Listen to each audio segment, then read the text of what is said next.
जय हिंद मेरे प्यारे साथियों, आप सभी का बहुत बहुत स्वागत है सक्सेस वर्ल्ड MCQ चैनल पर। तो दोस्तों, आज की इस वीडियो में बिहार मध्य से सिपाही की परीक्षा के लिए जीके जीएस के मोस्ट इम्पॉर्टेंट क्वेश्चंस को लेकर आए हैं। और देखिए, आप लोगों का एग्ज़ाम 29 जनवरी को है और डेली इस टाइम पर यानी कि रात 8 बजे से लाइव चैट के साथ डेली जीके जीएस के 50 इंपॉर्टेंट क्वेश्चंस कराए जाते हैं। तो आप लोग क्लास में रेगुलर रहें और ध्यानपूर्वक सेशन को अटेंड करें। तो जल्दी जल्दी से आप सभी लाइव में जुड़ जाइए। सभी को गुड इवनिंग, गुड इवनिंग। तो आज के सेशन का पहला प्रश्न आपके सामने है, इलाहाबाद के स्तंभ में किसकी उपलब्धियां उत्कीर्ण है। बिल्कुल टॉप लेवल का प्रश्न है। चलिए आप सभी आंसर करते जाएंगे। इलाहाबाद के स्तंभ में किसकी उपलब्धियां उत्कीर्ण है। तो पहले प्रश्न का आंसर जो ही बच्चे समुद्रगुप्त को दिए हैं, आपका बिल्कुल सही जवाब है। समुद्रगुप्त को भारत का नेपोलियन कहा जाता है। चंद्रगुप्त मौर्य ने मौर्य वंश की स्थापना की थी।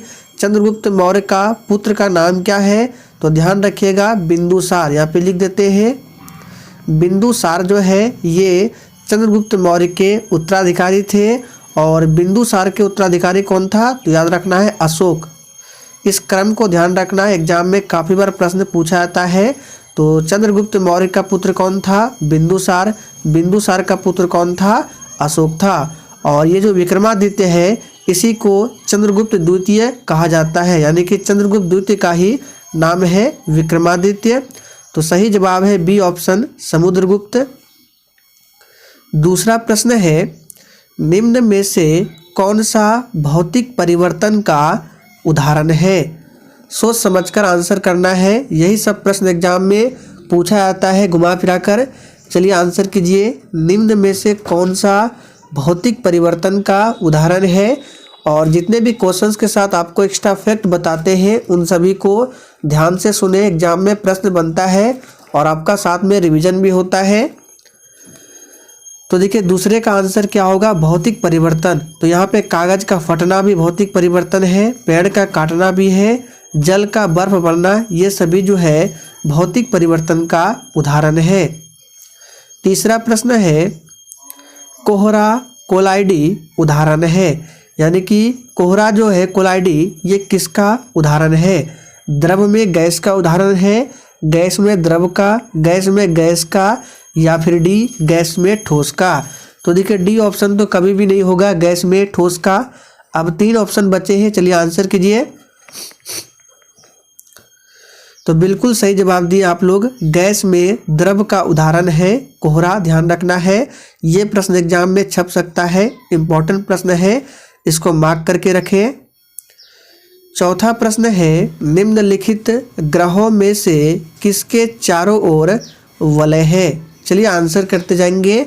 और देखिए, डेली आप लोग क्लास को अटेंड करें। इस टाइम पर डेली जीके जीएस के 50 इंपॉर्टेंट क्वेश्चंस के प्रैक्टिस कराए जाते हैं। तो चौथे का आंसर क्या होगा, निम्नलिखित ग्रहों में से किसके चारों ओर वलय है। तो बिल्कुल आसान है, शनि। और देखिए, टाइटन पूछा जाता है कि टाइटन किस ग्रह का उपग्रह है, तो शनि ग्रह का उपग्रह है, ध्यान रखना है। बृहस्पति ग्रह सौरमंडल का सबसे बड़ा ग्रह है। आगे देखिए, जीव विज्ञान शब्द का प्रयोग सबसे पहले किसने किया था। चलिए 5 के लिए आंसर कीजिए। जीव विज्ञान शब्द का प्रयोग सबसे पहले किसने किया था। तो याद कर लीजिए, इंपॉर्टेंट प्रश्न है। लैमार्क और ट्रेविरेनस के द्वारा जीव विज्ञान शब्द का प्रयोग सबसे पहले किया गया था। छठा प्रश्न है, भारत के निम्न जलप्रपातों में से कौन गोवा में स्थित है। और देखिए, प्रत्येक स्टूडेंट को लाइव चैट में आंसर करता जाना है। आंसर करने के लिए लाइव चैट का ऑप्शन दिया गया है। चलिए आंसर कीजिए। भारत के निम्न जलप्रपातों में से कौन सा जलप्रपात गोवा में स्थित है। तो दूध सागर जलप्रपात, ये जो जलप्रपात है गोवा में स्थित है। बी ऑप्शन इस प्रश्न का बिल्कुल सही जवाब है। धुआंधार जलप्रपात पूछा जाता है किस नदी पर है, तो याद रखिएगा ये नर्मदा नदी पर है धुआंधार जलप्रपात। तो अभी सही जवाब होगा बी ऑप्शन, दूध सागर जलप्रपात। अगला प्रश्न है, उपराष्ट्रपति को उसके पद से निम्न में से किसके प्रस्ताव के द्वारा हटाया जा सकता है? चलिए आप सभी साथ के लिए फटाफट से आंसर करेंगे। बहुत ही शानदार प्रश्न है। उपराष्ट्रपति को उसके पद से निम्न में से किसके प्रस्ताव के द्वारा हटाया जा सकता है? तो याद रखिएगा, राज्यसभा के प्रस्ताव द्वारा हटाया जा सकता है। उपराष्ट्रपति के बारे में संविधान के अनुच्छेद 63 में बताया गया है और उपराष्ट्रपति के पद के बारे में बताया गया है अनुच्छेद 67 में। तो दोनों को ध्यान रखें। आगे देखिए, आगे है सूचना का अधिकार है। चलिए आंसर करेंगे। एक मूल अधिकार है, एक विधिक अधिकार है, या फिर दोनों है? चलिए आंसर कीजिए फटाफट से। सूचना का अधिकार क्या है? तो याद कर लीजिए, वेरी इंपॉर्टेंट प्रश्न है, एग्जाम में पूछ सकता है कि सूचना का अधिकार कब लागू हुआ था। तो 2005 में सूचना का अधिकार लागू होता है और सूचना का अधिकार जो है ये एक विधिक अधिकार है। तो बी ऑप्शन जो ही बच्चे आंसर दिए हैं आपका बिल्कुल सही जवाब है। निम्नलिखित में से किसे भारत सरकार का प्रथम विधि अधिकारी समझा जाता है? बहुत ही शानदार प्रश्न है, फटाफट से आंसर कीजिए। निम्नलिखित में से किसे भारत सरकार का प्रथम विधि अधिकारी समझा जाता है? तो जो ये बच्चे महान्यायवादी को दिए हैं आपका बिल्कुल सही जवाब है। सी ऑप्शन इस प्रश्न का सही आंसर है। और महान्यायवादी की नियुक्ति के बारे में अनुच्छेद 76 में बताया गया है। ये प्रश्न एग्जाम में पूछा गया प्रश्न है कि महान्यायवादी की नियुक्ति के बारे में किस अनुच्छेद में बताया गया है? तो याद कर लीजिए, अनुच्छेद नंबर 76 में बताया गया है। अगला प्रश्न है, संघ लोक सेवा आयोग अपना वार्षिक प्रतिवेदन सौंपता है, किसको सौंपता है? और देखिए इसका पीडीएफ आपको टेलीग्राम पर मिल जाएगा। टेलीग्राम का लिंक इसी वीडियो के नीचे डिस्क्रिप्शन बॉक्स में दिया गया है। तो संघ लोक सेवा आयोग अपना वार्षिक प्रतिवेदन किसे सौंपता है? तो याद कर लीजिए, राष्ट्रपति को सौंपता है। बी ऑप्शन जो ही बच्चे दिए हैं आपका बिल्कुल सही जवाब है। गोताखोर सांस लेने के लिए किन गैसों के मिश्रण का प्रयोग करते हैं?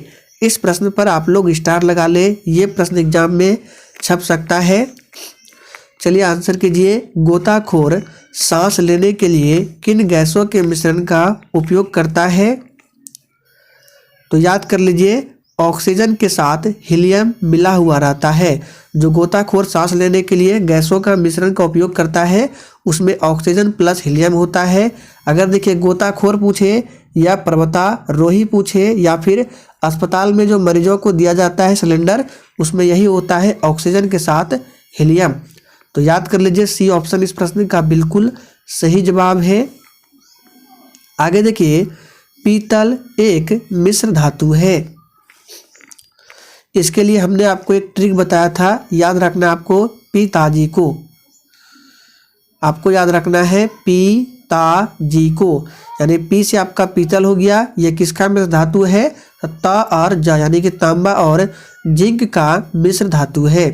तो तांबा को कॉपर बोलते हैं और जिंक ये है। तो सी ऑप्शन जो ही बच्चे दिए हैं आपका बिल्कुल सही आंसर है। आगे है, एक वयस्क पुरुष में आरबीसी की संख्या कितनी होती है? चलिए आंसर कीजिए फटाफट से। आरबीसी बोले तो रेड ब्लड सेल, हिंदी में लाल रक्त कणिकाएं। और आरबीसी का जीवन काल भी पूछा जाता है। तो आरबीसी का जीवन काल होता है 120 दिनों का।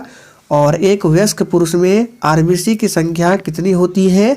तो ये बी ऑप्शन है, 5.0 मिलियन, ध्यान रखना है। आगे देखिए, परमाणु के नाभिक में कौन से कण होते हैं? चलिए 14 के लिए फटाफट से आंसर कीजिए। अब देखिए ये प्रश्न इजी है लेकिन एग्जाम में पूछा जाता है, परमाणु के नाभिक में कौन से कण होते हैं? तो 14 का आंसर क्या होगा? तो याद रखिएगा, परमाणु के नाभिक में कण होते हैं कौन कौन से? तो प्रोटॉन और न्यूट्रॉन होते हैं नाभिक में। ए ऑप्शन जो ही बच्चे दिए हैं आपका बिल्कुल सही जवाब है। और देखिए प्रश्न नंबर 13 जो है इसमें एक वयस्क पुरुष में आरबीसी की संख्या आपको रेंज याद रखना है 5 मिलियन से लेकर 6.5 मिलियन तक हो सकता है। चलिए आगे देखते हैं 15 नंबर में है एक इलेक्ट्रॉन पर कितना आवेश होता है। बेसिक लेवल का प्रश्न है, याद रखें इन सभी प्रश्नों को। एक इलेक्ट्रॉन पर कितना आवेश होता है तो याद कर लीजिए एक इलेक्ट्रॉन पर -1.6 इंटू 10⁻⁻19 कूलम होता है, जो कि ऑप्शन ए में दिया गया है, ध्यान रखना है। और इलेक्ट्रॉन की खोज किसने किया था तो जे थॉमसन ने। अगला प्रश्न है भारत की कौन सी पर्वत श्रेणी नवीनतम है। चलिए आंसर कीजिए, भारत की कौन सी पर्वत श्रेणी नवीनतम है। तो 16 का आंसर जो ये बच्चे हिमालय को दिए हैं आपका बिल्कुल सही जवाब है। हिमालय जो पर्वत श्रेणी है ये सबसे नवीनतम है और अरावली पर्वत श्रेणी ये सबसे प्राचीन पर्वत श्रेणी है। सह्याद्री किसको बोला जाता है तो ये जैसे आपका नीचे का इंडिया मैप हो गया नीचे के साइड का, तो इधर वाला पार्ट जो है यानी कि ये जो है आपका पश्चिमी घाट, इसी को बोला जाता है सह्याद्री। यहाँ पे सही से आपको बता रहे हैं, देख लीजिए सह्याद्री यानी कि पश्चिमी घाट को सह्याद्री, और पश्चिमी घाट ये आपका हो गया पूर्वी घाट, ठीक है। यानी यहाँ पे दिखाते हैं आपको, जैसे कि ये आपका पूर्वी घाट हो गया और ये पश्चिमी घाट, और जहाँ पे दोनों मिलते हैं यहाँ पर कौन सी पहाड़ी होती है, नीलगिरी की पहाड़ी। तो एग्जाम में प्रश्न इस तरह से बनता है कि जहाँ पर पश्चिमी घाट और पूर्वी घाट एक दूसरे से मिलते हैं वहाँ पर कौन सी पहाड़ी है तो याद रखिएगा नीलगिरी की पहाड़ी है। और नीलगिरी पहाड़ी की सबसे ऊंची चोटी का नाम हमने आपको बताया था, क्या था, दोदा बेटा, याद रखना है। अरावली पर्वत श्रेणी की सबसे ऊंची चोटी का नाम क्या है, गुरु शिखर है। इन सभी प्रश्नों को ध्यान रखें, एग्जाम में कहीं से भी प्रश्न पूछ सकता है। आगे है चंबल नदी किन राज्यों से होकर बहती है। चलिए 17 के लिए फटाफट से आंसर कीजिए, चंबल नदी किन राज्यों से होकर बहती है। और आपको ध्यान रखना है चंबल नदी जो है ये यमुना नदी की सहायक नदी है। तो इसका सही जवाब क्या होगा, चंबल नदी किन राज्यों से होकर बहती है तो उत्तर प्रदेश, साथ में मध्य प्रदेश और राजस्थान। तो देखिए ऑप्शन ए में दिया गया है उत्तर प्रदेश, मध्य प्रदेश और राजस्थान। आगे है भारत में हिमालय की सर्वोच्च पर्वत चोटी कौन सी है। ध्यान दीजिए यहाँ पे भारत में बताना है कि हिमालय की सर्वोच्च पर्वत चोटी का नाम क्या है। तो इसका आंसर सभी को पता है, कंचनजंगा है। ए ऑप्शन सही जवाब है। कंचनजंगा कहाँ है तो ये सिक्किम में पड़ता है। अगला प्रश्न है आदम का पुल निम्नलिखित में से किन दो देशों के मध्य स्थित है। चलिए आप सभी 19 के लिए आंसर कीजिए फटाफट से।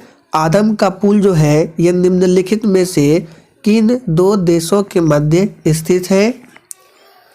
तो इसका आंसर जो ये बच्चे भारत और श्रीलंका को दिए हैं आपका बिल्कुल सही जवाब है। आगे है निम्नलिखित में से कौन सुमेलित नहीं है।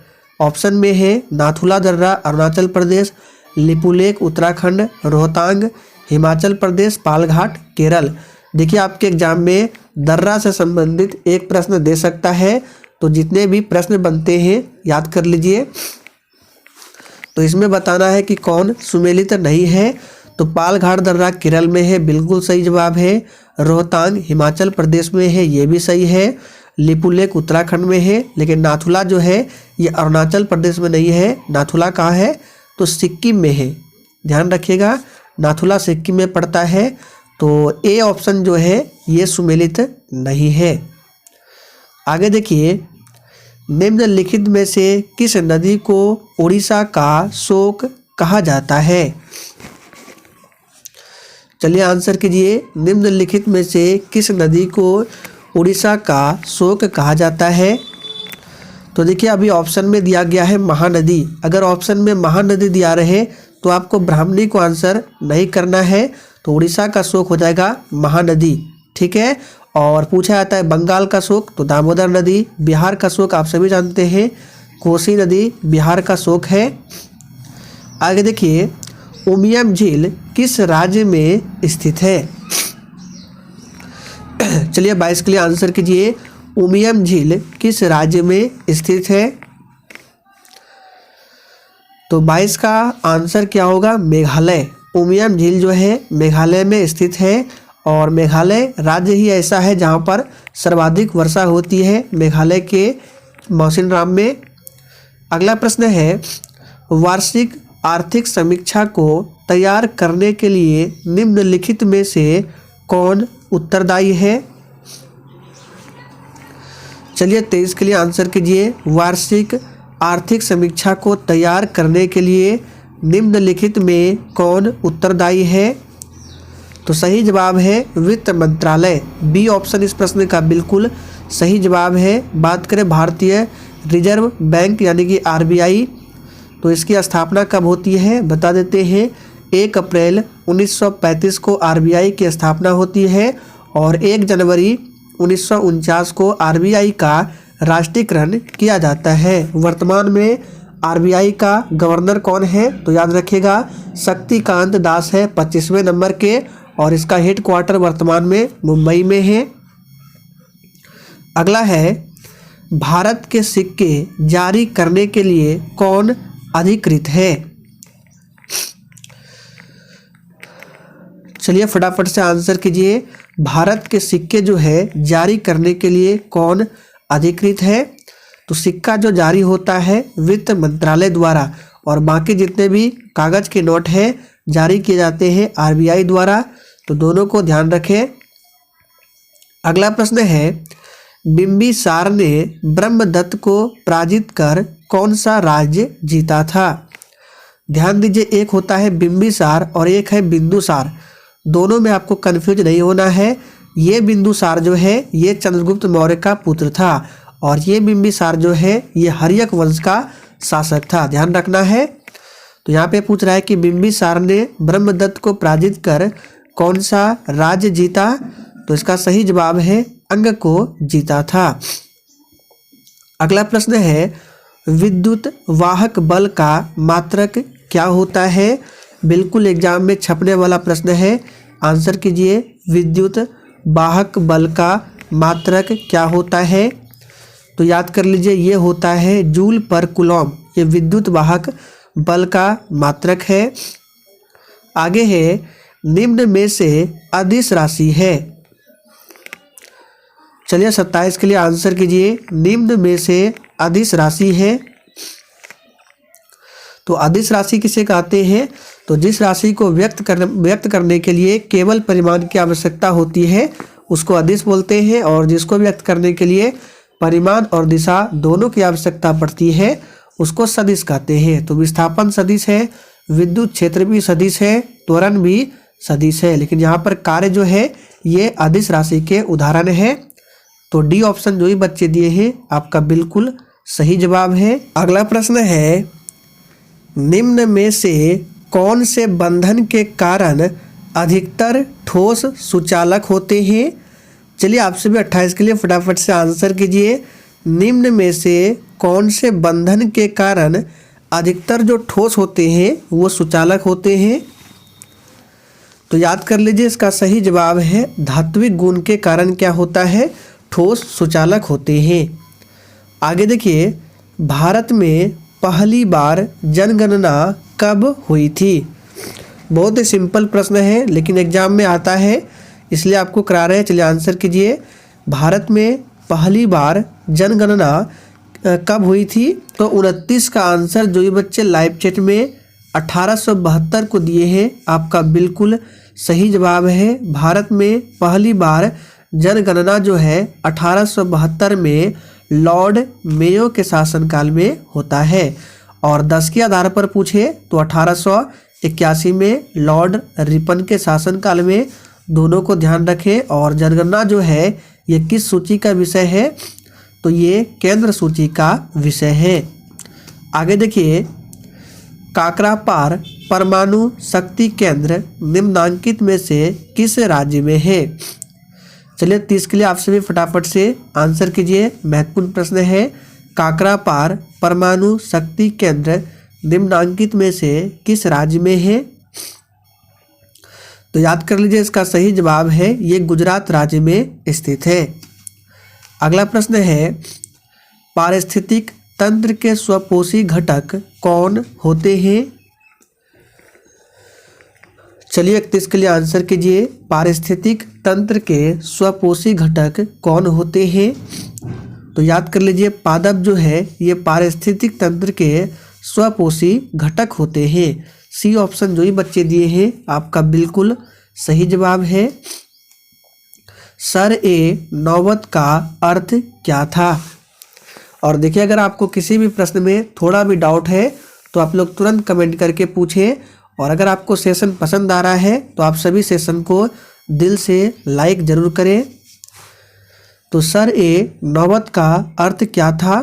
तो 32 का आंसर है डी ऑप्शन, सेनापति। आगे देखिए, अरावली पर्वत श्रेणी का सर्वोच्च शिखर क्या कहलाता है? चलिए 33 के लिए फटाफट से आंसर कीजिए। अभी हमने आपको बताया नीलगिरी की सबसे ऊंची चोटी का नाम क्या था? दोदा बेटा। और अरावली का भी बताया था। चलिए आंसर कीजिए। अरावली पर्वत श्रेणी ये सबसे प्राचीनतम पर्वत श्रेणी है और सबसे नवीनतम हिमालय है। और अरावली पर्वत श्रेणी का सर्वोच्च शिखर कहलाता है गुरु शिखर। ए ऑप्शन जो ही बच्चे दिए हैं आपका बिल्कुल सही जवाब है। गुरु शिखर की हाइट की बात करें तो 1722 मीटर है, ध्यान रखना है। अराकान योमा कहाँ है? तो ये म्यांमार में है। सागर माथा कहाँ है? तो नेपाल में है। माउंट एवरेस्ट को ही नेपाल में सागर माथा कहा जाता है। और सैडल पीक के बारे में जानते हैं आप सभी, ये अंडमान निकोबार द्वीप समूह में स्थित है सैडल पीक। आगे देखिए, निम्नलिखित में से किस सुल्तान के दरबार में सबसे अधिक गुलाम थे? इस प्रश्न पर स्टार लगा लीजिए, एग्जाम में छप सकता है। निम्नलिखित में से किस सुल्तान के दरबार में सबसे अधिक गुलाम थे? तो याद कर लीजिए, इसका सही जवाब है फिरोज तुगलक।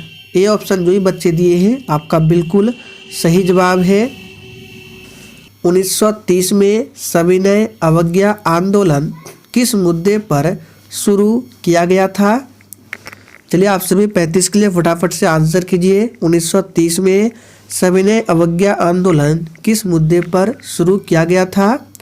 तो ये मुद्दा था ब्रिटिश सरकार द्वारा अपनाया गया नमक एकाधिकार। डी ऑप्शन इसका सही जवाब है।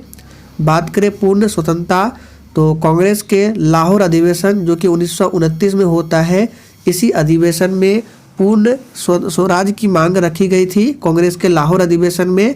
और इस अधिवेशन की अध्यक्षता किया था पंडित जवाहरलाल नेहरू ने। आगे देखिए, निम्न में से किसने पुर्तगालियों से साल्सेट एवं बेसिन के द्वीपों को छीना था? चलिए 36 के लिए आप सभी फटाफट से आंसर कीजिए। किसने पुर्तगालियों से साल्सेट एवं बेसिन के द्वीपों को छीना था? तो इसका आंसर है बाजीराव। सी ऑप्शन जो ही बच्चे दिए हैं आपका बिल्कुल सही जवाब है। देखिए बी नहीं होगा, बालाजी बाजीराव नहीं, सिर्फ बाजीराव। आगे देखिए, एक पारिस्थितिक तंत्र में उत्पादों एवं उपभोक्ताओं की संख्या को कौन निश्चित करते हैं? चलिए आप सभी 37 के लिए फटाफट से आंसर कीजिए। महत्वपूर्ण प्रश्न है, एक पारिस्थितिक तंत्र में उत्पादों एवं उपभोक्ताओं की संख्या को कौन निश्चित करते हैं? तो याद कर लीजिए, ये है जलवायु संबंधी कारक।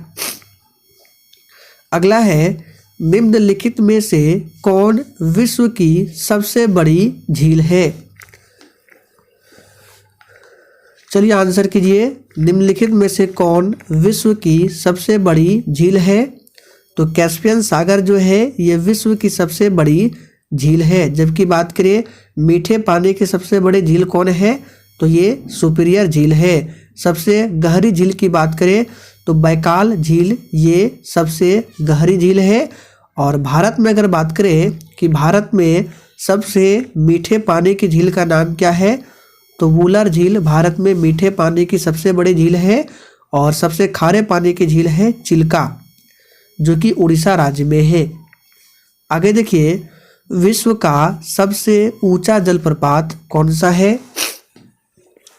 चलिए 39 के लिए आंसर कीजिए। विश्व का सबसे ऊंचा जलप्रपात कौन सा है? तो याद कर लीजिए, ये है एंजिल जलप्रपात, जो कि विश्व का सबसे ऊंचा जलप्रपात है। निम्नलिखित में से किस महाद्वीप को विज्ञान के लिए समर्पित महाद्वीप कहा जाता है? चलिए आप सभी 40 के लिए आंसर कीजिए। और एग्जाम में पूछा गया था, अंध महाद्वीप के नाम से किसे जाना जाता है? तो याद रखिएगा, अफ्रीका महाद्वीप को जाना जाता है अंध महाद्वीप के नाम से। श्वेत महाद्वीप अंटार्कटिका है और इसका आंसर भी सी ऑप्शन है, अंटार्कटिका। आगे देखिए, चुंबकीय क्षेत्र निम्न में निम्न से संबद्ध नहीं होता है। चलिए 41 के लिए आंसर कीजिए। चुंबकीय क्षेत्र निम्न से संबद्ध नहीं होता है। तो याद रखिएगा, ये स्थिर आवेश से संबद्ध नहीं होता है।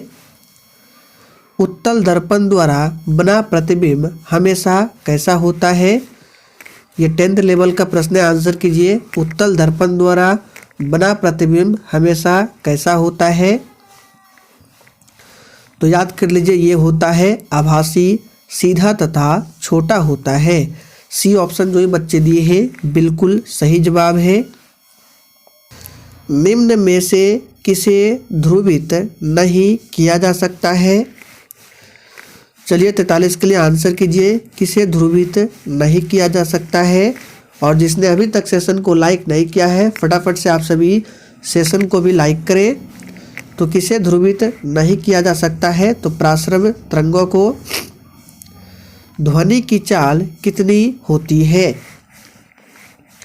अब देखिए, यहाँ पर आपको बताना है मील प्रति घंटा में। तो याद कर लीजिए, ध्वनि की चाल होती है 760 मील प्रति घंटा। अगला प्रश्न है, चंद्रमा का आकार लगभग है। सोच समझकर आप सभी 45 के लिए आंसर कीजिए। चंद्रमा का आकार लगभग है।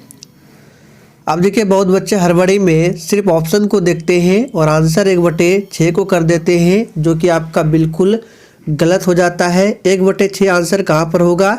अगर आपसे पूछा जाए कि किसी भी वस्तु का भार पृथ्वी की तुलना पर चंद्रमा पर कितना होता है, तो आपको आंसर करना है 1/6 भाग होता है।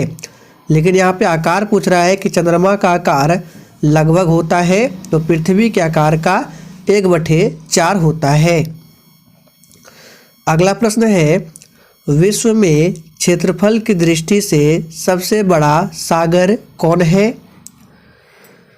ध्यान दीजिए, यहाँ पे सागर पूछ रहा है, ना कि महासागर। महासागर पूछे तो प्रशांत महासागर सबसे बड़ा महासागर है, और सबसे बड़ा सागर पूछे तो ये है दक्षिणी चीन सागर, जो कि ऑप्शन सी में दिया गया है। तो याद रखिएगा, विश्व में क्षेत्रफल की दृष्टि से दक्षिणी चीन सागर जो है सबसे बड़ा सागर है। अगला है, निक्स ओलंपिया कोलंबस पर्वत किस ग्रह पर स्थित है? चलिए 47 के लिए आंसर कीजिए। निक्स ओलंपिया कोलंबस पर्वत किस ग्रह पर स्थित है? तो याद रखिएगा, ये मंगल ग्रह पर स्थित है। मंगल ग्रह को लाल ग्रह कहा जाता है। 1946 के कैबिनेट मिशन में निम्नलिखित में से कौन इसका सदस्य नहीं था? चलिए आप सभी 48 के लिए फटाफट से आंसर कीजिए। 1946 के कैबिनेट मिशन में निम्नलिखित में से कौन इसका सदस्य नहीं था? तो इसके लिए हमने आपको एक ट्रिक बताया था, याद रखना है पास्को। पी से पैथिक लॉरेंस, ए से एबी अलेक्जेंडर और एस से स्टेफोर्ड क्रिप्स। तो देखिए, सी ऑप्शन सही जवाब है। लॉर्ड एमरी कैबिनेट मिशन में नहीं था। आगे देखिए, भारत के संविधान में संज्ञा शब्द की जगह किन शब्दों को स्थान दिया गया है? चलिए फटाफट से आंसर कीजिए। तो देखिए, इसका सही जवाब है राज्यों का संघ। ए ऑप्शन जो ही बच्चे दिए हैं आपका बिल्कुल सही जवाब है। अगला प्रश्न है, यूपीएससी के अध्यक्ष और सदस्यों का कार्यकाल होता है। यूपीएससी के बारे में अनुच्छेद 315 से लेकर 323 में इसके बारे में बताया गया है, ध्यान रखना है। और यूपीएससी के अध्यक्ष और सदस्यों का कार्यकाल होता है 6 वर्षों का या 65 वर्ष की उम्र जो भी पहले पूरा हो जाए। तो याद रखना है डी ऑप्शन सही जवाब है। तो दोस्तों आज के लिए इतना ही। सेशन पसंद आया हो तो सभी लोग लाइक करें और सेशन को शेयर करना ना भूलें।